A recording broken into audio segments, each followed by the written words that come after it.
BioShock has been sort of in the company's blood for a very long time, and it's a game we sort of always wanted to do and always talked about. And we, for a while, didn't have a name, but then I think probably around 4 or 5 years ago, sort of the name BioShock came around for it.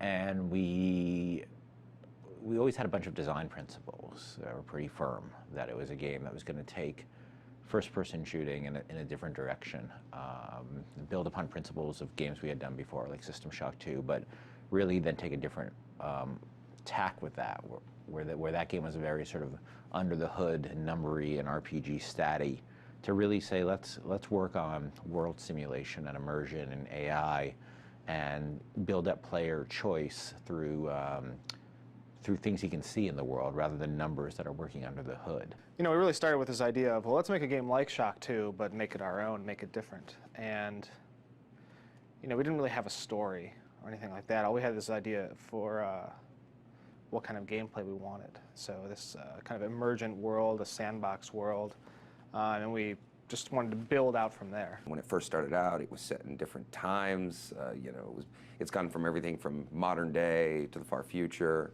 until we eventually, you know, set it back in time somewhat, especially with the architecture. And we built, you know, internally funded and built a couple of prototypes, which are radically different from what the game is today.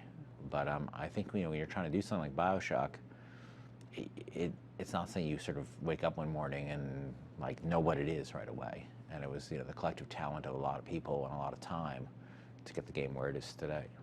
We did a demo early on, probably 2003, that I wish we could find it. It was on Xbox One, and it was, you know, it was still underwater, but it looked a lot like a space station, and everything was really clean and Star Trek-y, and the monsters were of like the Scooby-Doo variety. It was all over the place as far as aesthetics. The story evolved a lot over time. Like originally, you know, once we had this notion of that there was a genetic engineering experimentation going on in the world, we started thinking, what would that do? We started thinking, what would that do to this culture? And originally, we had this notion that the city was run by a series of what we called savants. We started out with this concept of savants that were like these genetically engineered characters that went so far they became sort of like brains in a jar kind of thing, and you were originally going to defeat a different savant on every level as you progress through the game, and it just, there were too many characters, they didn't make any sense, and it got really out of control, so we sort of pulled back from some of those ideas. Plus interacting with a guy in a jar isn't it was like, how are you going to have a boss fight with a guy in a jar? It was just a stupid idea, ultimately. You know, we had this 212-page design document laying out how every single thing in the game would work, from the controller mapping down to, you know, all the scripting components for the designers. And I mean, the programming team did an amazing job, and we got all of that stuff done. But it just wasn't helping us create the experience we wanted to make. So we all had to come step back from that and say, well, you know, what went wrong? And so that was a low point. But it was very good in a way, in that it made us realize that I think we were designing in our heads and then just throwing it over the fence. And you know, the programmers were working on this huge backlog of tasks they had to do, and slowly feeding that to the designers. But by the time the designers got the technology they requested, they had forgotten they even wanted it. I mean, it was that kind of process where it was like, you know, a slow-moving pipeline. And we changed our process to be more of an iterative one, where programmers were working very closely with designers and saying, well, what are we trying to do right now? What's this experience we're trying to make? How do we do that? What is the, you know, minimal set of tech we need to make that happen? And, you know, let's get it done and try it really quick. And so we took that low point and kind of turned it into, I think it became kind of a turning point for the project. So that was very good. The original design was like way heavier into RPG type things as well. We had prerequisites on everything. You couldn't hack this unless you had that. You couldn't shoot this unless you found that. Like, there was all kinds of stuff. Really. It was, yeah, and it was, as we started getting these systems working, we were just like, gamers have to do way too much to get to the cool, fun stuff in this game. So we just started stripping all of that away, and it got more and more at its heart. The heart of the shooter kept bubbling more and more to the top. E3 was great for us.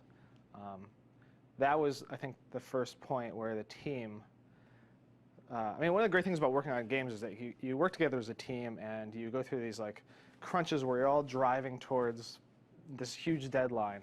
And contrasting that with the original Vision demo that we did, E3 was an experience where like we got done and we said, yeah, like this really is showing us that we can make our vision a reality. So that was a huge motivating force for the team. Everybody's really excited, and of course, like we didn't expect to get all the great press that we got. So that was really gratifying and rewarding.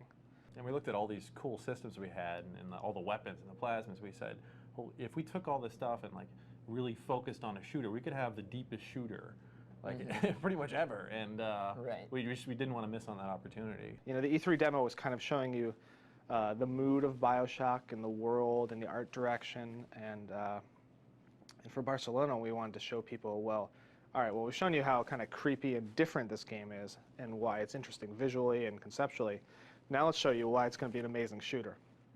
And that was great.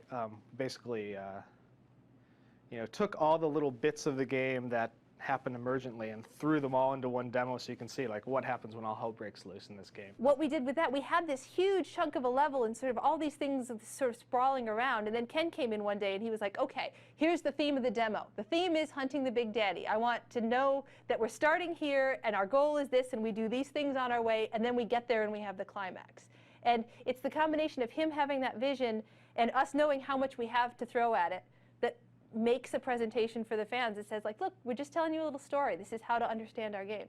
And actually, after that demo, when we realized how amazing that experience was, Ken came up to me and he said, well, you know, the Exo 6 demo where you're fighting, you know, you have two security bots and they're fighting this giant protector who's on fire, and there's a gatherer and there's this guy throwing grenades off the balcony at you and you're shooting machine guns and stuff's exploding.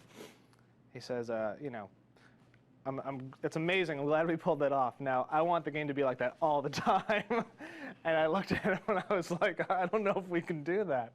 You know, because that was a very small level in the game. And so coming off that high point in Barcelona, heading downward, realizing we had to make the whole game like that,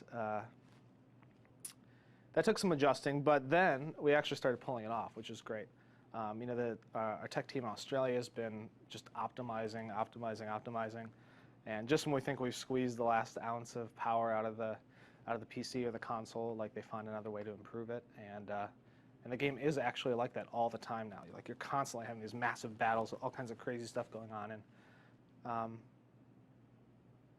it's great to see that. I mean, comparing it with games I've played in the past and worked on in the past, the current game is just so much more dense and chaotic, and at the same time still very creepy and lonely and dystopian.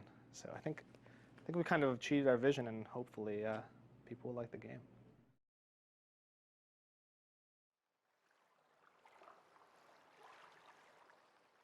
The game stories I do tend to evolve out of the game I'm working on.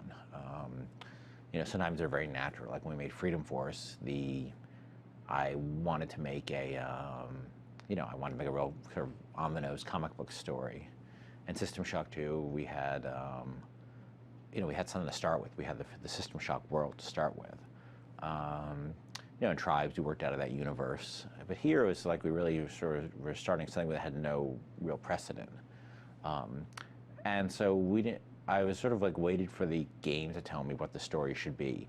And there was a lot of things that evolved over the course of the game that sort of pointed in that direction. Like, you know, we knew we wanted the game to be in a place that was remote from the world, but complete. Because whenever I play games that take place in an actual place, like, you know, you have a game that takes place in Seattle or New York, and you go up to you know, there's a Jersey barrier there you can't jump over, or you go up to a guy who's like working in a store and you can only say one or two things to him. And that always frustrates me because I'd rather simulate something completely and give the player never press on that suspension of disbelief where the player's like, wait, why can't I do that? I'd rather make a world where the player can do everything they can expect to do. And I think the team wants to do that. And so we had to sort of come up with a place that was natural, that where you could do everything you wanted to do, but also you're never saying, why can't I just get in a car and drive off? Or why can't I talk to that guy? Or why can't I talk to this guy?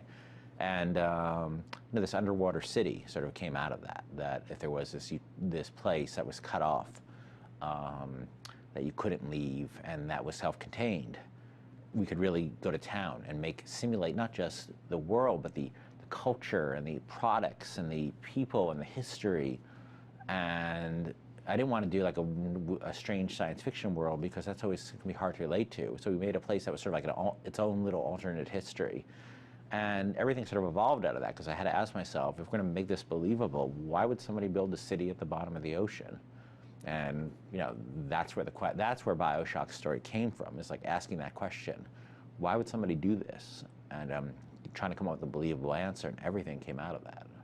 The City of Rapture was built by Andrew Ryan and his team with a real strong philosophical bent, and that bent was that people, as he says, is a man not entitled to the sweat of his own brow. And he lived in a time in America where he came, first of all, he was born in the Soviet Union, and around the time of the revolution, or before the revolution, and he saw what happened with the revolution, and he was an anti-communist, and he came to America. He felt that if he was a great man, he should be entitled to the fruit of his own labor. He didn't want the government or the church or anybody else telling him what was or wasn't his, which I think is to an American is a very sort of understandable concept. And he felt so strongly about this that he felt he couldn't stay in America, especially with the coming threat of nuclear war, with the new nuclear weapons after World War II. And he wanted to take what he considered the best and the brightest people to a place where they could practice their craft, whatever their craft was, artist, scientist, industrialist, and do it without another person's hand in their pocket. And that's why he created Rapture.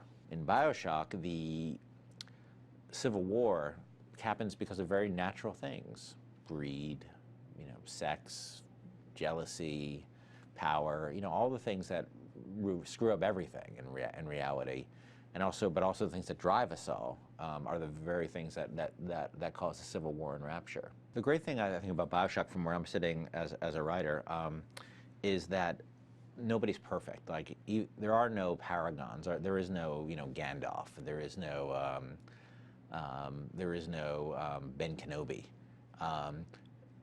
All the characters you encounter, Tenenbaum and Atlas and Ryan and the people you hear about like Fontaine and the people you hear about in their audio diaries and you encounter, everybody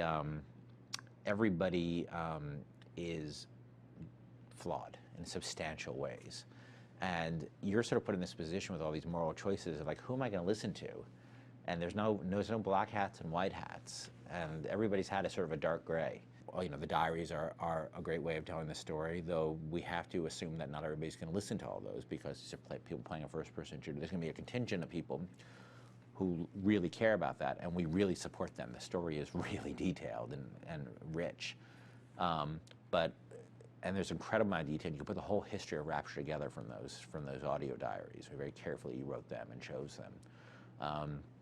There's just listening to the world, listening to the public service announcements as you walk around the world, various advertisements from the world, just seeing the vending machines, watching the Big Daddy and Little Sister interact, seeing these sort of ghostly scenes that you come across, and you find out why there are ghosts in Rapture. There's a dozen storytelling mediums in the game, and they're all really rich, and they're all designed that even the person who's playing it the most casual way is going to get a sense of what's happening here.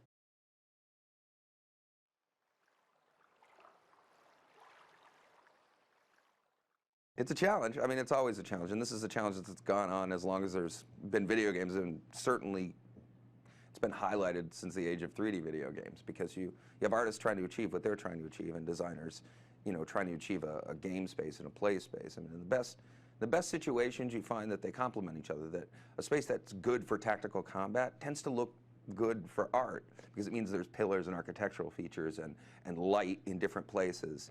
So when those things happen, it's great. Other areas, we will thrash out right till the very end, trying to get them right, trying to get concordance between design and art. And there's shouting, and eventually, we get every space to where it needs to be. Well, the compromise comes, when design roughs in a space, and they require the player, for example, work its way up the scaffolding or these fallen columns. But the space, the narrative of the space is a subway station, and sometimes that doesn't make sense for the type of space you're trying to create. So there's this back and forth. It's fun. It's challenging. So you change the gameplay, and you change the space, and meet in the middle. You just rip out all their stuff. And and they just ignore everything they have to say. I think on the first vision demo that we did, which was something we do to like shake out both how the gameplay is going to play out and an early pass on what the art's going to feel like. That treatment was really dry. It was period. The technology of that era was there. It was very 1940s. Anywhere from the 30s to the 60s in technology. It still used early aviation technology and railroad technology. But it was a very flat interpretation of it. It sort of looked like the New York City underground, the tunnels there in the era they were built. And there was really no attempt to go much beyond that then. And I think when we came out of that, we all agreed it was too dry, too brown and flat.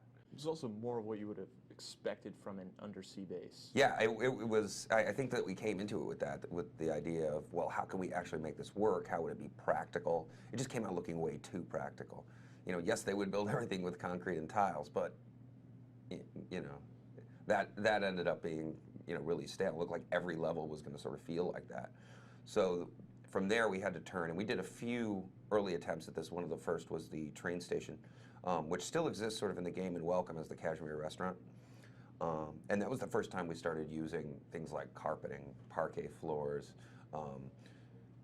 like decorative pillars instead of practical, poured concrete. And then we introduced the advertising and a lot of decorative elements. And we knew we were much more on the right track there. The first thing that we had to get our head around was Art Deco, and a few of the guys have a bit of a background in that. I was the person who slept through art history, so I can spot it. It took me a while to separate Nouveau from Deco and then pass that on to some of the other junior artists who were really coming up to speed with that. But that was the first real problem we had to solve. From there, concepting spaces, trying to work with design on coming up with cool things, cool landmarks for the player to see, getting those nailed down, crying a lot when you slave over ideas like that and it gets cut. Those are just a few of the huge problems we've had to solve. That was one of those things that just sort of materialized as, we were trying different art styles and things like that to try to avoid really video gamey spaces. That was one of the things we went with. So I'll tell you, it's a fantastic way to get art direction props because, what game is set in a time period like that, it's usually just some sci-fi gray-brown world. Yeah, and so we had the opportunity to pick and choose, from objects and architecture that did exist and really just mold it into new things and sort of blow it out of proportion to even the simplest little things. And I think the first exteriors, I remember that we did were much more functional looking, of course. Like they looked like, I remember thinking about, and I did some early visualizations of, well, if you have a building on the seafloor and there's, the seafloor is constantly moving, how do you balance that building? And, eventually we threw all that stuff out and decided that, it's a much bigger impression to really see the city that sort of just sunk. It looks just like a city. And it played into the fact that Rapture was sort of a terrible idea in the first place. It never could have possibly worked. And, that hubris and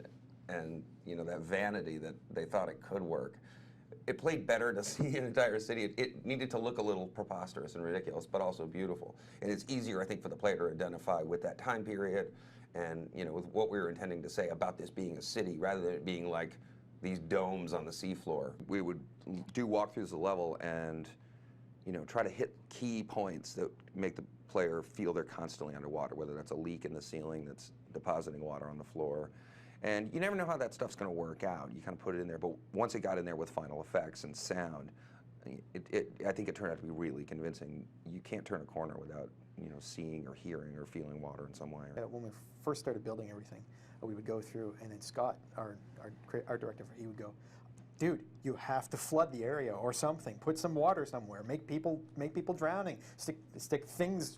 Break pipes. Break the ceiling. So we had to look for. Basically, we ended up taking a look at first, really, it was just hard to train yourself to put water in places because I mean, you don't usually flood anywhere wherever you're going to make anything. I mean, I don't think I've ever worked on a game where I flooded everything. And in this game, it was really actually a conscious effort to go, how can I flood this area and make it look interesting and not make it look overdone? You try to keep these strings of narratives, so the narratives that go through the whole game, like the Civil War narrative, or how commercial the society was, or this conflict between Ryan and Fontaine. You try to just get little bits to keep the player, keep reminding them of what's going on and what went on. But it's very difficult in a game like this where time has passed in some ways between the backstory, front story, and when you're playing, that you have to be really careful not to visually confuse the player and keep those themes continuous. In some ways, we had originally thought to have evidence of the Civil War throughout the game, starting from the very beginning. But unfortunately, it didn't make much sense because the player hadn't really been told about that yet. So a lot of that we pulled and pushed towards the back of the game. So as the player learns more about what happened in Rapture, those things sort of come at the right time in the story for them to actually see them and actually see evidence of the Civil War right around the time they hear about the Civil War. So Yeah, there's so many layers, and when you're trying to sell the story of a crazy surgeon in the medical deck, it really didn't make sense to paint on top of that this Civil War with the limited space and player RAM. Because it would keep that narrative from punching through. I think a lot of the levels and the art was refocused at a point in development based on this idea that really art, design, programming, everybody came with at the same time. There's this real sense in the early levels of an individual within that level, an NPC, or an enemy, that defines his story. It's his personal narrative of Rapture, or her personal narrative of Rapture. And in the early stages, there's a character you will associate with each level, and each one has a different story to tell about Rapture. Not directly to you, but through the level that you see in front of them and through their behavior in the game. And so we would go through and just try to support that character in that level so that you really feel like that's his home. And each one becomes just layers your knowledge of what happened at Rapture until the very end. It's a really great way of lending local color to any specific zone, Because you can't tell a story of what happened to thousands of people in any great detail. So you pick one of those thousands and be like, this is the arc he took, and here's how it affected the people around him.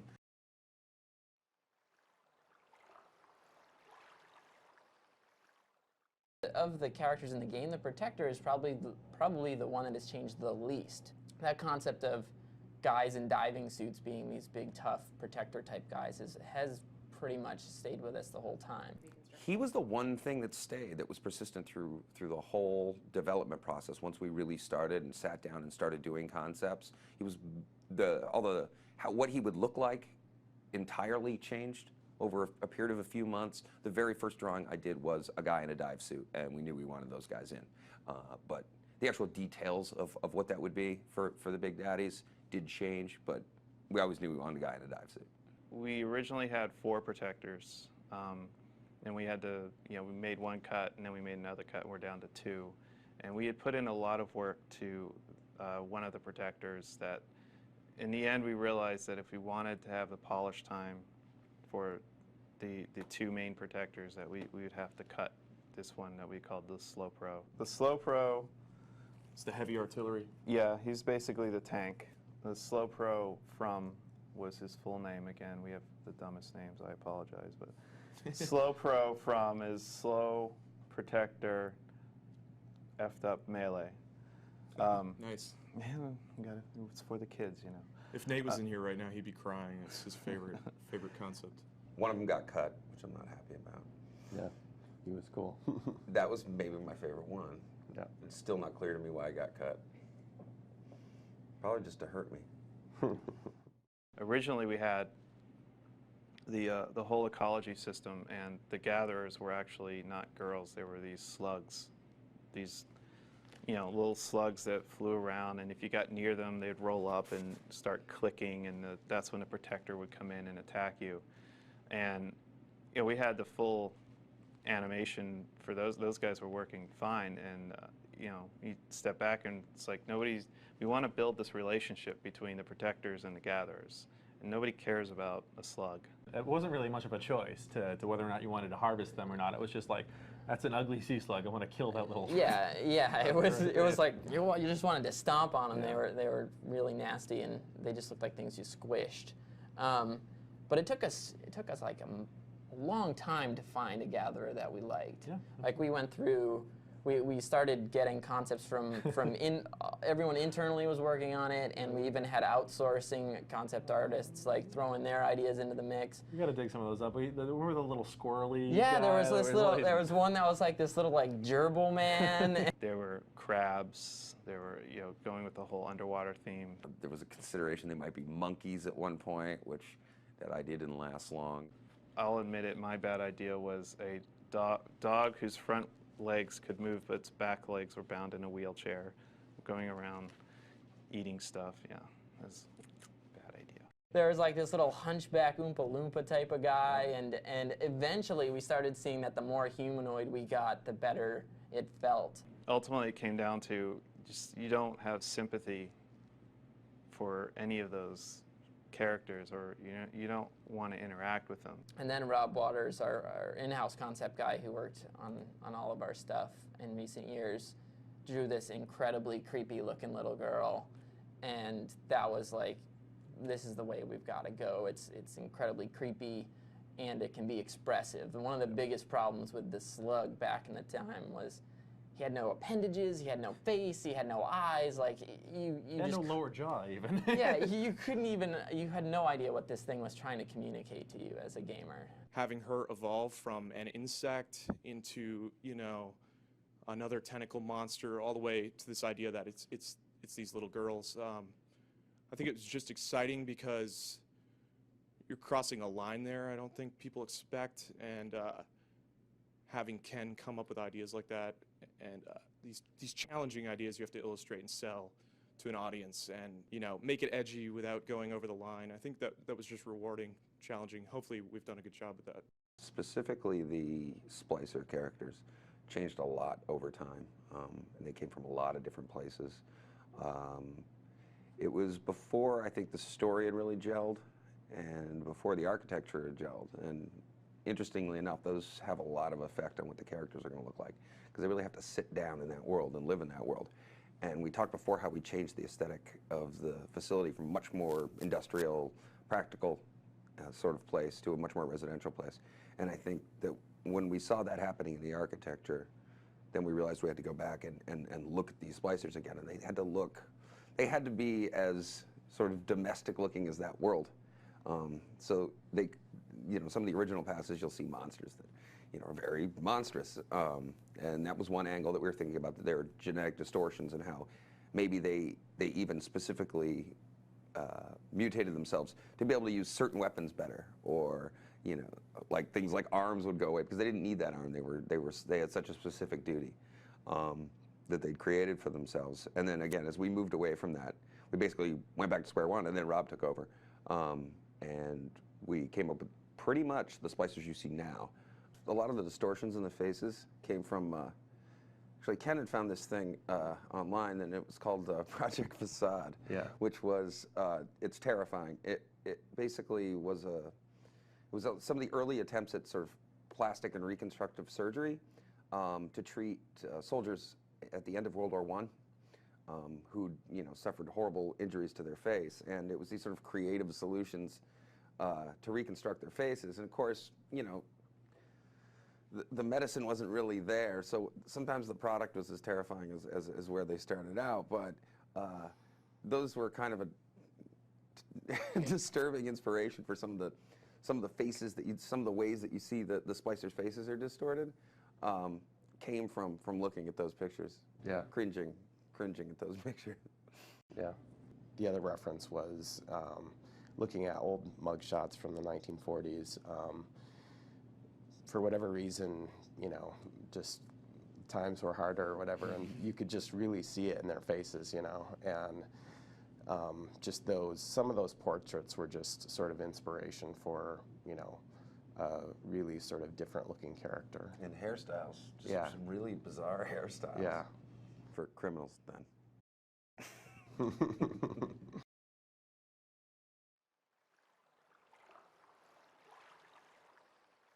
On the technology side, as far as graphics goes, a giant leap from our past projects in terms of capabilities of our renderer, the tool sets available to our artists. I mean, in the last game we did, SWAT 4, was basically, you know, here's a couple things you can do. I hope our artists are good because that's all they have. And on this game we had, you know, I knew things were different when I came into this project, and we hired a new effects artist, Stephen Alexander, who's doing an amazing job. And we hired him a couple weeks after we hired him. I found him writing his own, you know, vertex and pixel shaders, and I thought, you know, wow, this is a big change from what we had before, where artists were just sort of painting textures, and now they're actually working very, very technically, working in, you know, high dynamic range lighting, and really, you know, we have now technical artists who are pushing the programming team and driving the tool set.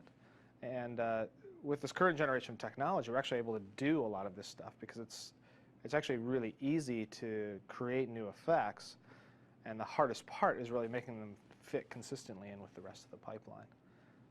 So that's been a big challenge, is to create these beautiful new graphical effects, like all the water that you'll see in the game, you know, all the beautiful lighting effects, all the dynamic shadows, and getting all of those are easy to generate on their own, but they're very difficult to make them work consistently within the rest of the game.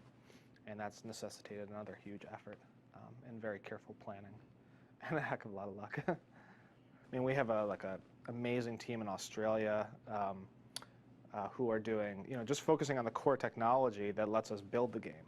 So most of the guys here are actually working on, you know, building the gameplay systems on top of the core tech, but there's just a massive effort on the other side of the world devoted to just laying the foundation for this. So tools team, you know, engine team, renderer team,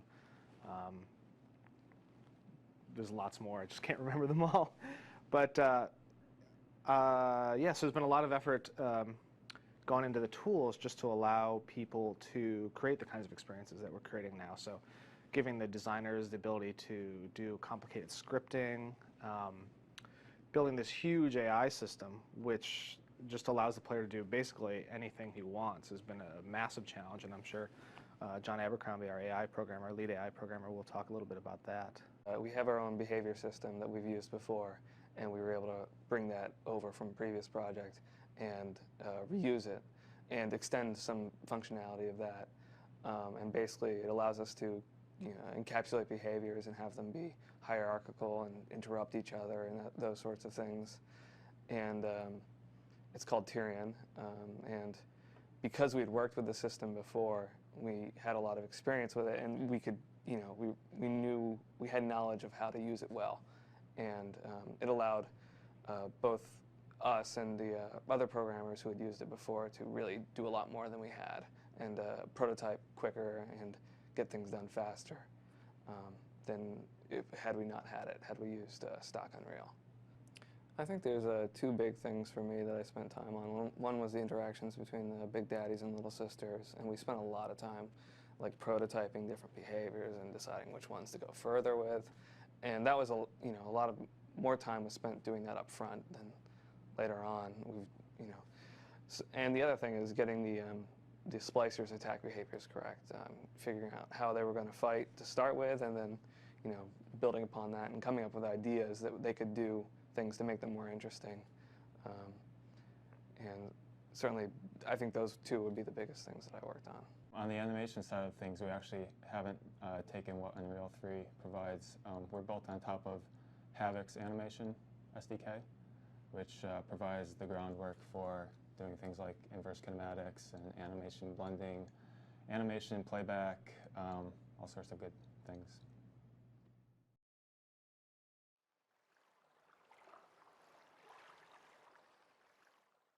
Even though we do rely on music a bit in our game to kind of convey the mood, it was like a challenge for us to kind of inject that emotion into just kind of literal sound effects, like wind sounds and what are some other scary sounds that we had to make scary that would just be otherwise, like machine sounds, for example. All machines, it was important that they sounded broken and old and kind of random. Everything had to have this kind of filter of scariness and darkness and kind of degradation put over it. So nothing should ever sound like squeaky clean. Nothing should ever sound like it's in perfect working order. Nothing should ever sound like too happy. There had to be an element of kind of some kind of twisted brokenness to it. A lot of the machine VO, for example, like we had to like pitch shift it so it was going like really fast and then like really slow, and then we'd like break it up into like lots of different little sections. So yeah, so it just kind of sounded broken and weird, and would kind of creep people out. Like not everything's normal. We would sample the composer Gary Scheinman sort of frequently, and just take sort of sections of string sounds and set them maybe like a semitone apart to just like create tension in the players. Are walking around the world, they might just hear a sting that might just sort of invoke some sort of emotion out of them. So everything from literal sound effects to machines to getting creative with music just creates this really frightening atmosphere. Actually, like a lot of our inspiration kind of came from System Shock 2, which is just like System Shock 2 had that really cool thing of the ambience was just so ominous and pressing all the time. It was like relentless. It was like this like psychological button that you'd just be like, okay, I'm afraid now. And there's no music or anything, just be this like unrelenting drone, you know? And so we definitely tried to like replicate that again in BioShock, and just kind of like you walk into a space and there's just like this really lonely hum there, and it's just like, ooh, you know, and it just freaks people out. It's great. Yep. All the sounds in Rapture feel like they're from the period where the fiction takes place. We had to like lay off the synth stuff. Yep. Like, you know, that was like one thing about BioShock that like as a sound designer we did not have the luxury of, and that is kind of like in a lot of like sci-fi games you have these like really synth heavy kind of soundscapes and alien sounds and, you know, weird kind of doors opening, and they're all like, it's all very kind of like synthetic driven sounds, you know, but like our whole sound palette was based off real recordings of very like old antique machines a lot of the time. In fact, I think like the ambience in Science, like Science is our most kind of techie deck, I guess you would say. It was like all those computers around, and we actually like sampled an old MS-20, like an old analog 1970s synthesizer to kind of like get that really kind of like authentic old computer kind of sound. It worked out pretty well.